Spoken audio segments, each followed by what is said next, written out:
Nick Gertsema, CEO of Gertsema Wealth Advisors. What are three New Year's resolutions that clients should focus on in 2026? That's a great question. Number one is to update your estate plan. I mean, it's one of those things that hopefully is a giant waste of time.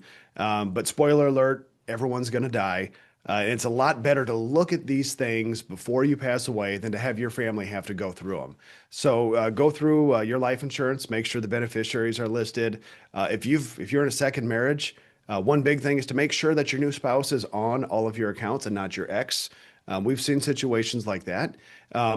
If you've got multiple kids, make sure that things are going to transfer the way that you want them to. We've seen situations where parents will pick one child and decide that it's going to be their job to inherit everything and then gift it to their siblings, which just creates a whole litany of issues. Not to mention the drama that's going to be with the one favorite child who now has to decide who gets their inheritance. So go through all of your accounts, look at your bank accounts. I mean, look at your home, make sure it's titled the right way, and then troubleshoot it and make sure that everything's going to happen the way you want it to. Lawyers and financial planners are great resources to help make sure that things work the way you think that they're going to. Number two, I like to play the game called It Must Be Nice. Whenever you look at somebody and you see somebody who's got that new car or they took that big trip and you think to yourself, man, it must be nice. The short answer, probably it is pretty nice, but they might have saved for that. So find those things that you look at and really think are going to bring value, and set a goal, set a financial goal, and make it a pie in the sky. Now, I'm not going to say, it must be nice to have a yacht. Maybe that's not a realistic goal, but maybe it's nice to take a cruise.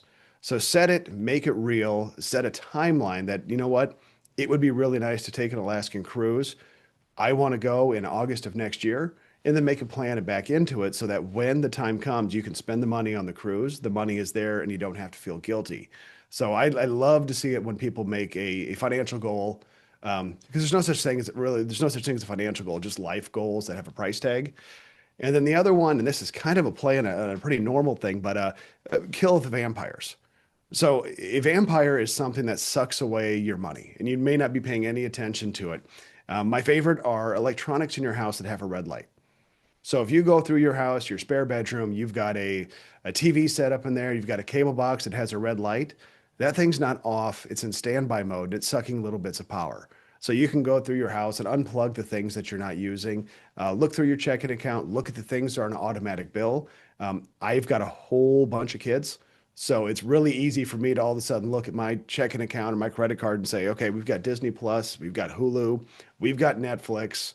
You go to log into those devices and you don't even know what the password is anymore.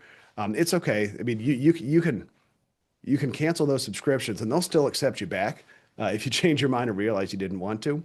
But go through and look for those little expenses, those micro transactions that aren't adding any value to your life, and remove them, kill the vampires because they have a great way of kind of bleeding your budget dry. Those are excellent resolutions, some of which I need to start following. Thank you very much for your time. Hey, my pleasure. Thank you.